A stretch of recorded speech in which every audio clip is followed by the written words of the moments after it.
Le agradezco, Jorge Silva, aceptar esta invitación y venir hasta aquí.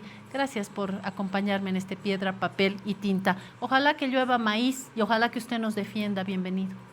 Gracias, Claudia. Un saludo a toda la audiencia que tiene el programa. Viceministro de Defensa y los Derechos del Usuario y Consumidor. Yo tengo derecho al maíz porque no estamos hablando de caviar, ¿no es cierto? El maíz es base de nuestra alimentación en el mundo, en el continente, ni qué decir, en México se habla mucho de los hombres y las mujeres del maíz, ¿no? Si no defendemos uno de nuestros principales productos de la tierra, estamos perdidos. A ver, ¿qué estamos haciendo con el maíz? Las autoridades en estas últimas horas ya se han puesto más fuertes y han dicho que se está ocultando, que hay cierto empresariado que está ocultando, productores que están ocultando el maíz. ¿De verdad? ¿Y qué vamos a hacer desde el Estado?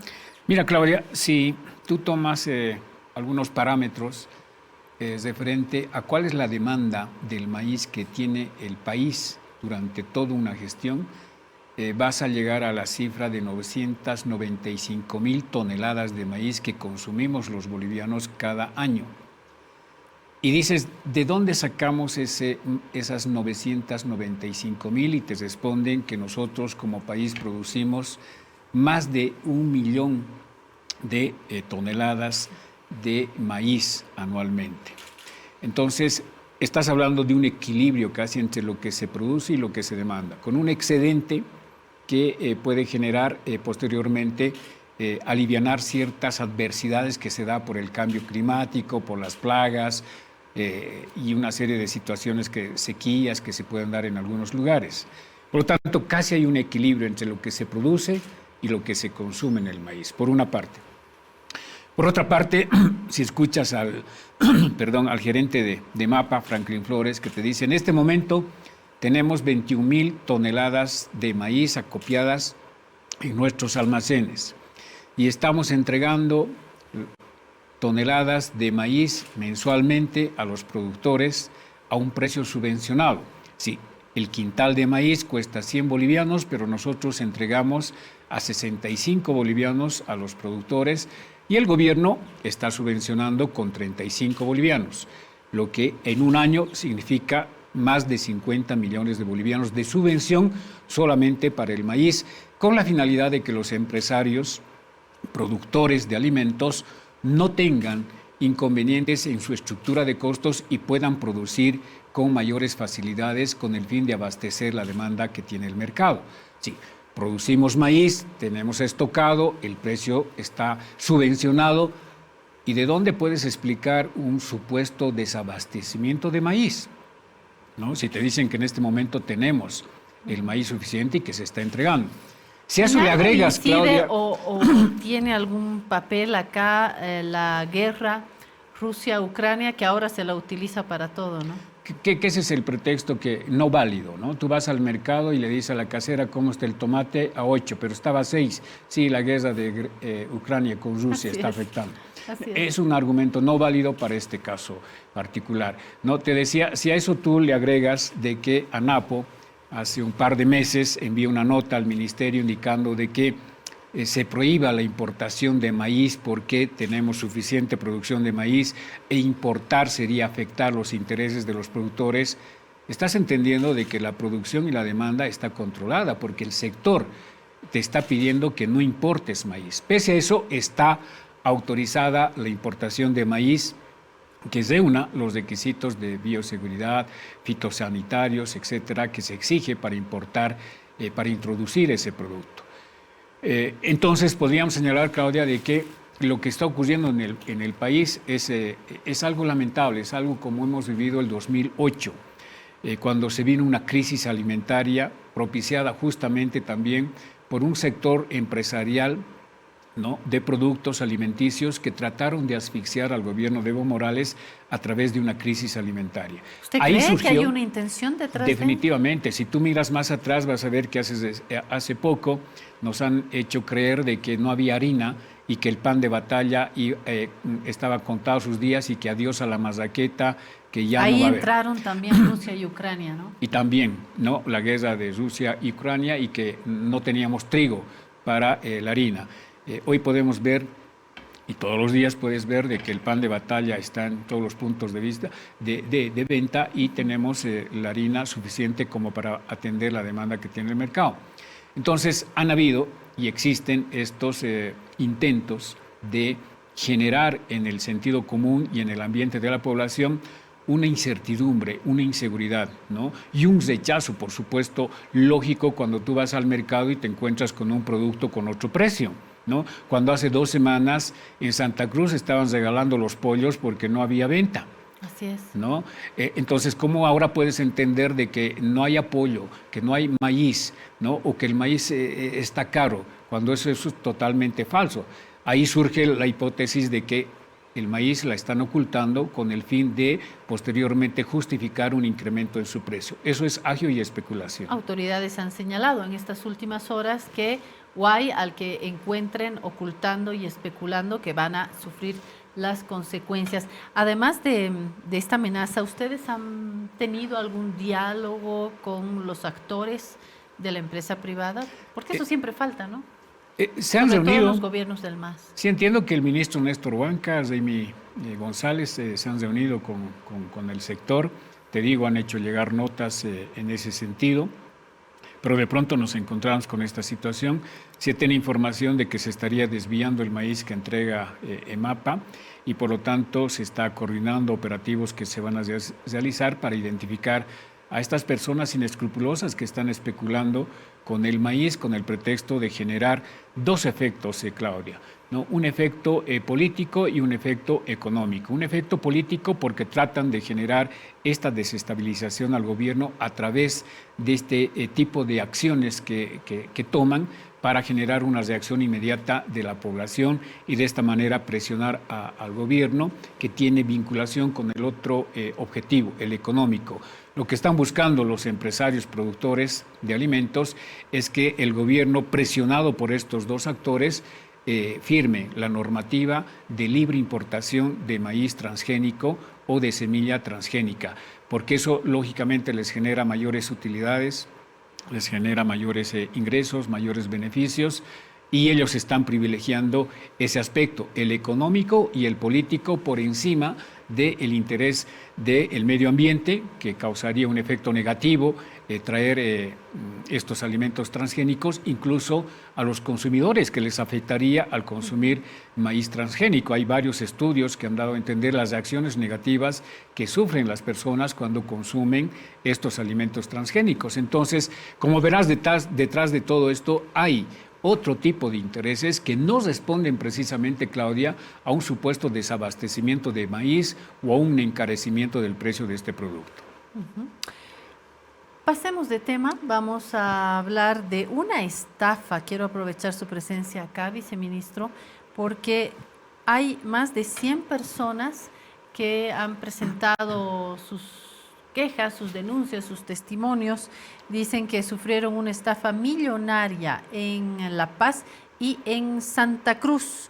Se declaran ser víctimas de una estafa por parte de la empresa Grupo Acro 7 SRL. Se trata de una inmobiliaria que también operaba como financiadora directa para la compra de bienes a bajos intereses y con varias ventajas. No es la primera vez. Los afectados entregaron desde 20,000 hasta $200,000, sea para comprar un departamento o para ser prestamistas o inversionistas. Es todo un cóctel esto. La Autoridad de Supervisión del Sistema Financiero, ASFI, ha informado este lunes que las empresas Grupo Acro 7 SRL y otras similares no están bajo el ámbito de la regulación y supervisión financiera, por lo que advirtió este riesgo de estafas. Ha informado también la ASFI que la lista de entidades autorizadas se encuentra publicada en la página web www.asfi.gov.bo. Pero comprenderá que para estas 100 personas que han pagado el fruto de su trabajo, sus ahorros, esta lista no les soluciona el problema. ¿Qué puede hacer por nosotros como consumidores? Como, bueno, no nosotros, yo no estoy acá, pero hablo por supuesto por estas 100 personas. Sí, no es un tema suelto, Claudia, ¿no? El tema de las inmobiliarias el tema de la compra y venta de inmuebles en el país es un problema estructural y tiene que ver mucho con los gobiernos municipales, derechos reales, inmobiliarias, dirigentes, loteadores que están involucrados en este negocio, lamentablemente. En Bolivia tenemos algo así como 2.500 inmobiliarias, de las cuales el 94-95% aproximadamente son informales. Sí, yo puedo, tú puedes, cualquiera puede abrir su inmobiliaria. No existe una norma que regule el funcionamiento o la autorización para que funcione una inmobiliaria. Son normas internas que ellos han adoptado de otros países, pero a nivel país nosotros no tenemos una norma que haga cumplir ciertos requisitos a estos emprendimientos. Es una tremenda paradoja, viceministro, porque si hoy hay una actividad que está latiendo, pero tremendamente, como un corazón enorme del aparato de la economía, es la construcción. Y en la construcción, obviamente, una de las piezas es esta. ¿Por qué no hay todavía una normativa? Nos estamos llenando de edificios. Ayer estuve acá con el alcalde y hablaba de la invasión, por supuesto, de tierras, de apropiación ilegal. De hecho, nos ha afirmado que que hay una investigación y que se seguirá esto a personas que se apropian de inmuebles, de terrenos. Nos estamos llenando de edificios. ¿No le parece por lo menos paradójico no tener una norma?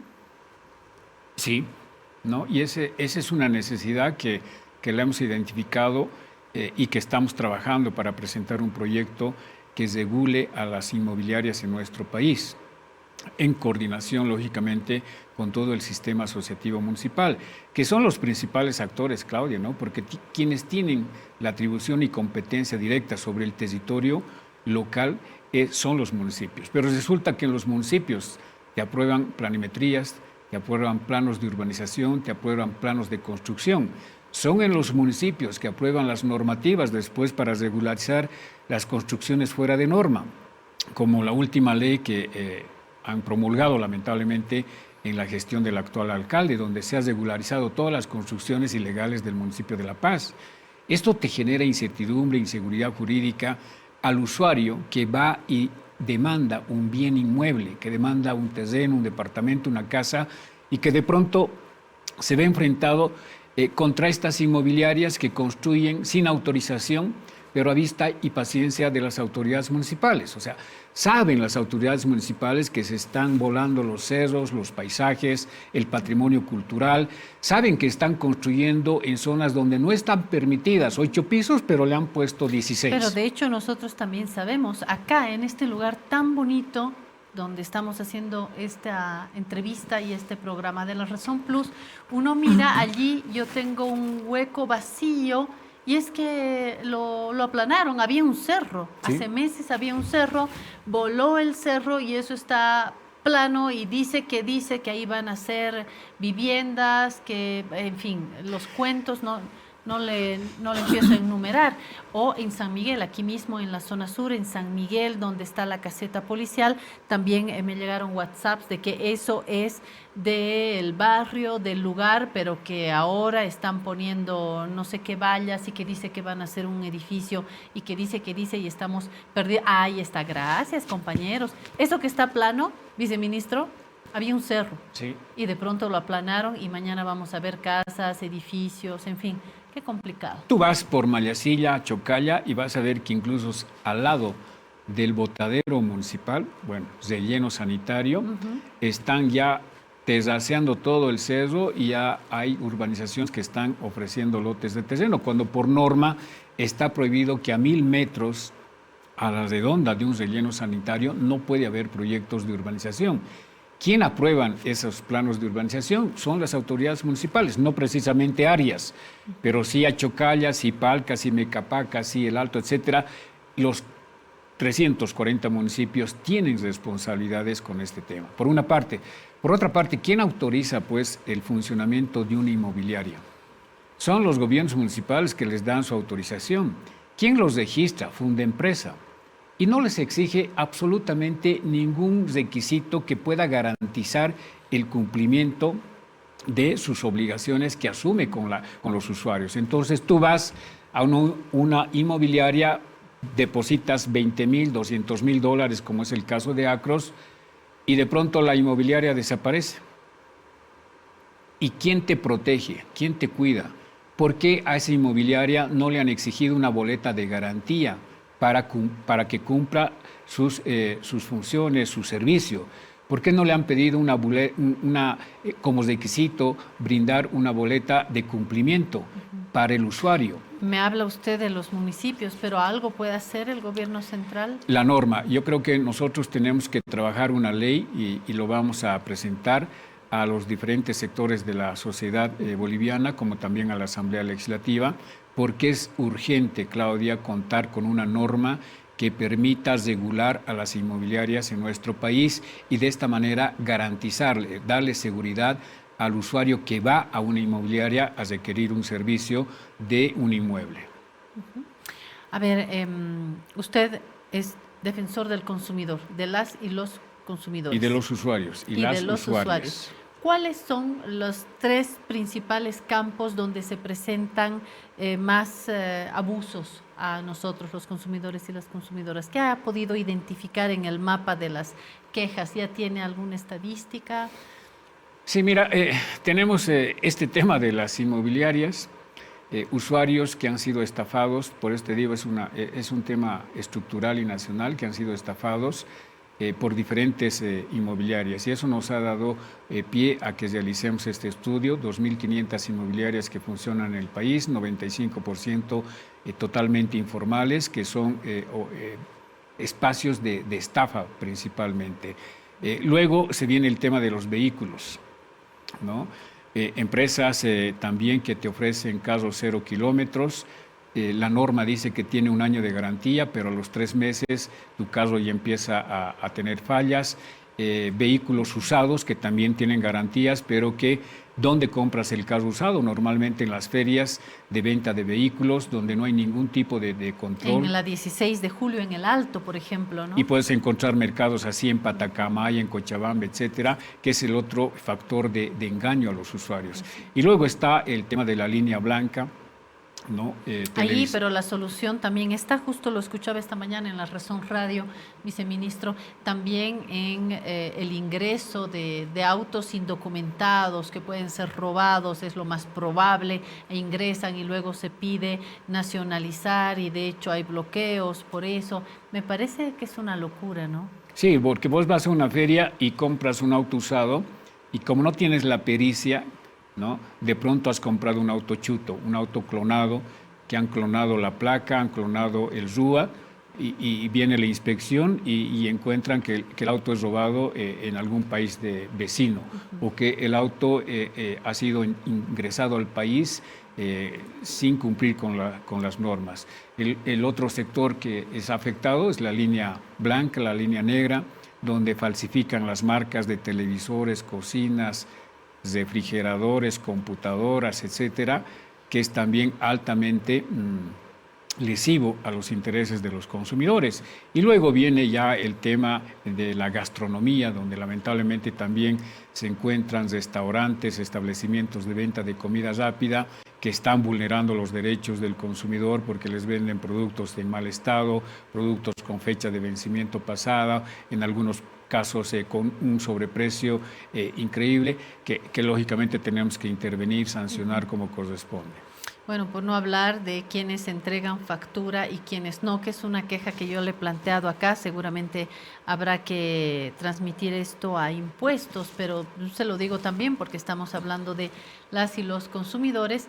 El hecho de que a veces uno va, qué sé yo, a una peluquería mínima y la jovencita que ha invertido le da a uno la factura. Y luego uno se va a comer una pizza con los mejores vinos, y no hay factura porque están en régimen simplificado con, qué sé yo, 15 mesas, un lugar donde se vende vino, pizzas de todo tipo y están en régimen simplificado. De verdad, no lo entiendo. Sí, hay impuestos, tiene que esforzarse para regular y controlar a estos establecimientos que se escudan en el régimen simplificado cuando ya deberían estar en el régimen general, emitiendo facturas.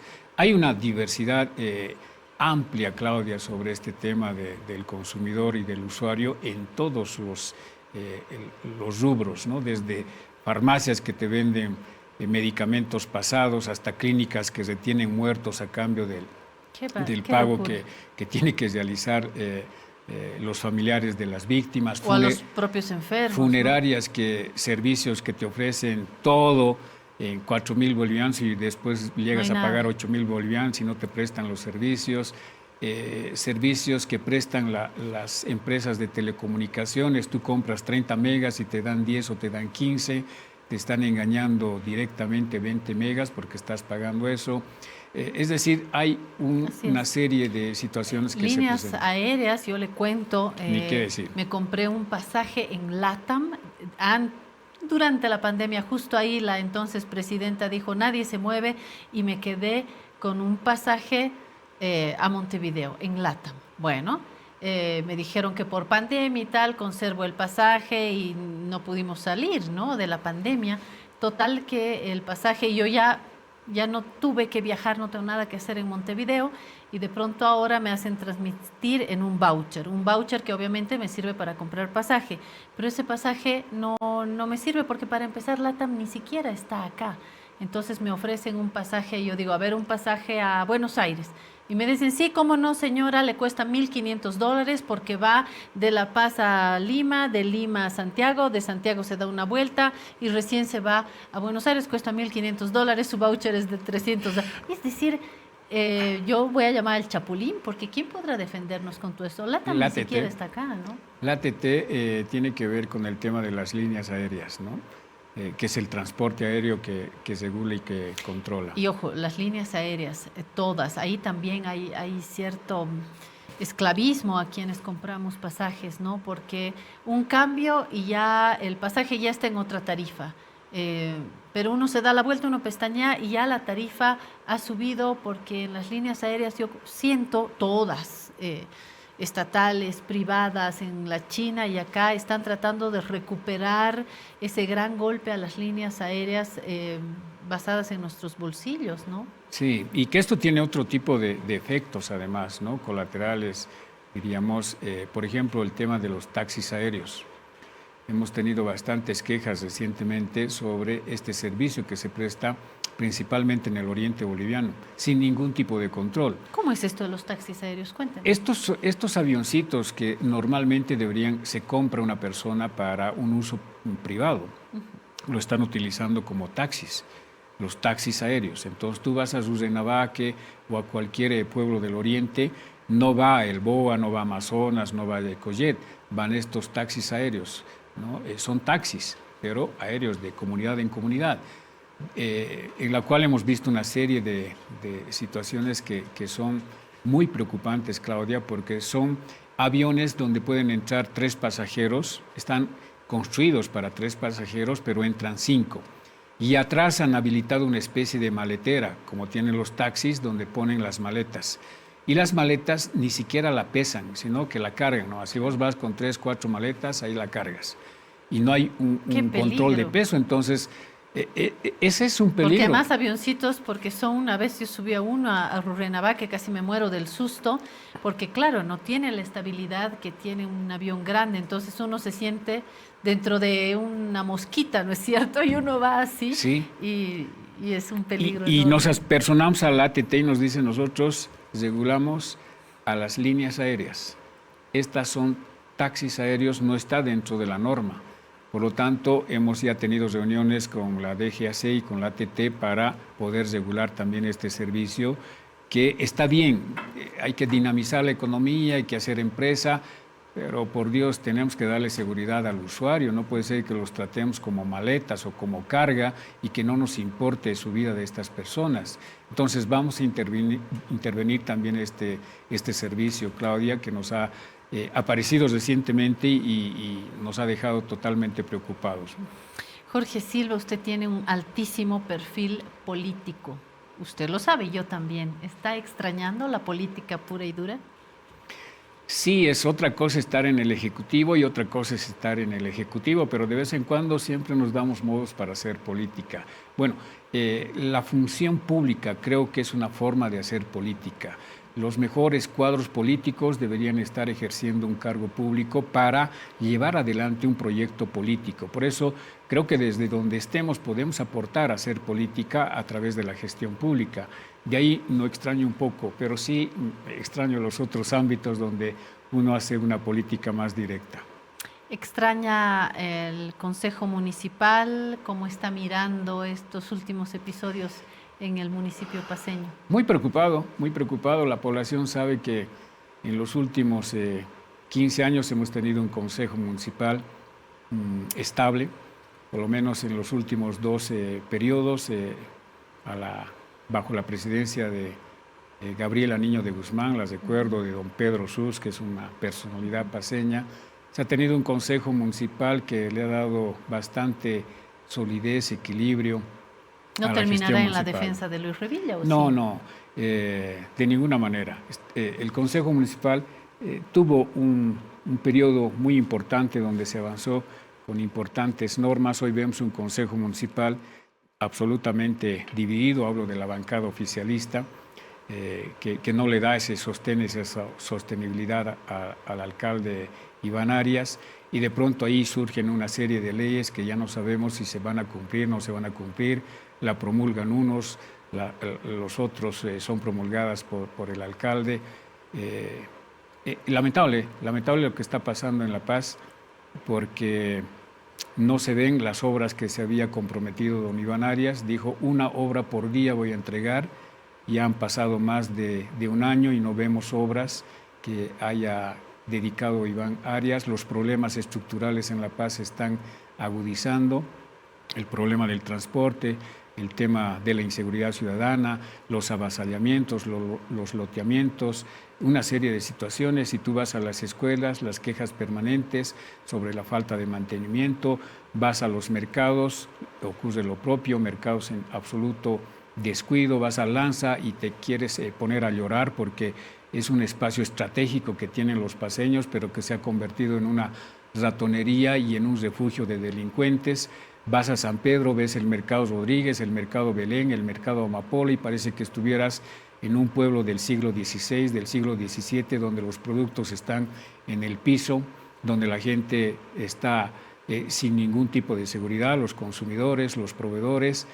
Es un problema que, son varios problemas que no se han resuelto. Tenemos el problema de la basura, que tampoco se ha resuelto, un relleno sanitario que más parece un botadero municipal, cuyo derecho propietario de la adquisición de esos predios por parte de Sevilla está en cuestionamiento.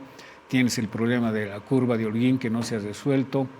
En fin, no se ha resuelto ninguno de los problemas que venimos arrastrando hace varios años atrás, y ahí si le sumas el tema del transporte, estamos servidos. Si ves la estructura, la infraestructura vial que tiene La Paz, lamentablemente parece sí que aquí ha venido Ucrania y Rusia y nos han dejado las calles llenas de baches, llenas de huecos, una situación muy penosa, Claudia, que estamos llevando los paceños por estas pésimas gestiones que hemos tenido en el gobierno municipal de La Paz. ¿Y qué me dice del Alto? El Alto me da pena, cada que voy por la 6 de marzo me pongo muy triste porque es lamentablemente muy triste lo que está pasando con el descuido que tiene esa ciudad. Yo he estado como viceministro a denuncia de varios vecinos que no tienen luz, que no tienen agua, reclamando estos servicios a las empresas que proveen estos servicios, y lamentablemente sí hay mucho descuido en el Alto. Hay que trabajar bastante en ese municipio, desde el acceso a los servicios básicos que deberían tener todos, ¿no?, hasta una mejor infraestructura a todo nivel. Es preocupante lo que está sucediendo en el Alto y seguramente las autoridades municipales están conscientes de esto y le van a poner más empeño en el tiempo todavía de gestión que les queda. Están en deuda con los salteños, con los paceños, porque han ofrecido varias cosas que todavía no las estamos viendo cumplir, ¿no? Muchas gracias. Jorge Silva, viceministro de Defensa de los Derechos del Usuario y Consumidor. Gracias por venir hasta acá y nuestra información. A ti, Claudia, agradecerte por la invitación. Es siempre un placer y un agrado Un honor estar en este programa y disfrutar Con de esta este vista hermosa y este clima, ¿verdad? clima que parece Cochabamba. Ojalá sigamos teniendo paisajes, cerros, porque si seguimos aplanando, esto va a ser muy triste. Gracias por haber venido acá A ti, al Claudia, programa. muchas gracias.